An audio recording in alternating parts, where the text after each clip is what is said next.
రామ్ చరణ్ అంటే నేను రామ్ చరణ్ ఉన్నప్పుడు నేను పుట్టినప్పుడు నేను ఇంటర్ ఎప్పుడు చదువుతున్నాను. ఇంటర్ చదువుతున్నప్పుడు నాకు అన్నయ్యకి అబ్బాయి పుట్టాడు అని చెప్తే ఇంట్లో నామకరణం చేశారు. నామకరణం చేసినప్పుడు మా నాన్నగారు పెట్టిన పేరు మన ఇంట్లో అందరికీ ఆంజనేయ స్వామి పేరు రావాలి, మా ఇంటి దైవం అని. రామ్ చరణ్కి రాముడి చరణాల దగ్గర ఉండేవాడు ఎవడో హనుమంతులు, ఆంజనేయ స్వామి. నిత్యం బలం ఉండి కూడా వినయ విధేయతలతో ఉండే వ్యక్తి ఆంజనేయ స్వామి.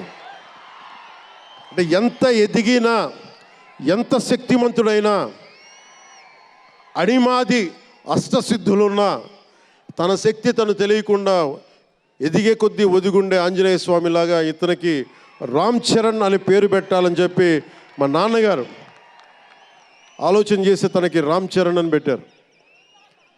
అలాగే రామ్ చరణ్ నాకు, ఎందుకంటే నాకు చిరంజీవి గారు అన్నయ్య కాదు, పితృ సమానులు, తండ్రి సమానులు. మా వదిన నాకు మాతృమూర్తి. సో నాకు రామ్ చరణ్, నేను బాబాయ్ వీటన్నిటికంటే కూడా నాకు ఎప్పుడు ఒక తమ్ముడు.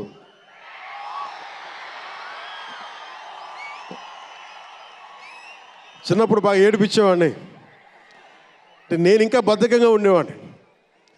అంటే కరెక్ట్గా చెప్పాలంటే నేను తమ్ముడు సినిమాలో నా క్యారెక్టర్ లాగా ఉంటే, రామ్ చరణ్ 7 ఏళ్ల వయసు, నా రెండో కొడుకు అంత వయసు ఉండేది. ఇప్పుడు ఆ వయసులో తెల్లవారుజామున చలిలో హార్స్ రైడింగ్ నేర్చుకోవడానికి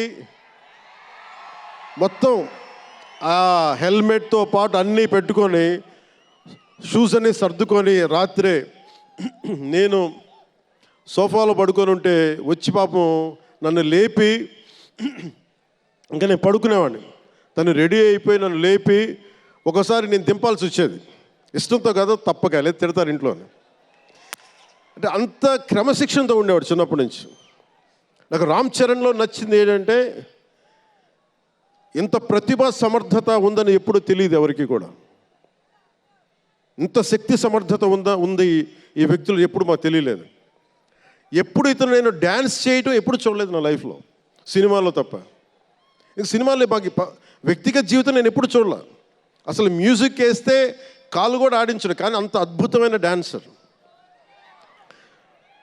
రంగస్థలం గురించి సుకుమార్ గారి డైరెక్షన్లో రంగస్థలం, నాకు నటన చూసి ఇతనికి బెస్ట్ యాక్ట్ అవార్డు రావాలని మనస్ఫూర్తిగా అనిపించింది. అంటే అంత గొప్ప పెర్ఫార్మెన్స్ చేశాడు. భవిష్యత్తులో ఇతను ఉత్తమ నటుడు కూడా కావాలి, ఉత్తమ నటుడు అవార్డు అందుకోవాలి. ఎందుకంటే తనకి ఇక్కడ పెరగల, ఆంధ్రాలో పెరగల, కీలకమైన సంవత్సరాలన్నీ తమిళనాడులో పెరిగాడు, కొంత హైదరాబాద్లో, తెలంగాణలో పెరిగాడు.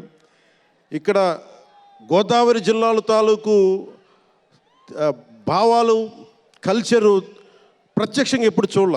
అవన్నీ తెలియకుండా ఆ క్యారెక్టర్లో ఇమిడిపోయి కొన్ని తరాలుగా గోదావరి తీర ప్రాంతంలో పుట్టిన వ్యక్తిగత యాక్ట్ చేసిన విధానం చూస్తే నాకు అమితంగా నాకు నచ్చింది. అంటే అంత గొప్ప నటుడు ఉన్నాడు. చిరంజీవి గారు వారసుడు అలా కాకపోతే ఇంకెలా ఉంటాడు. చిరంజీవి గారికి తగ్గ వారసుడు.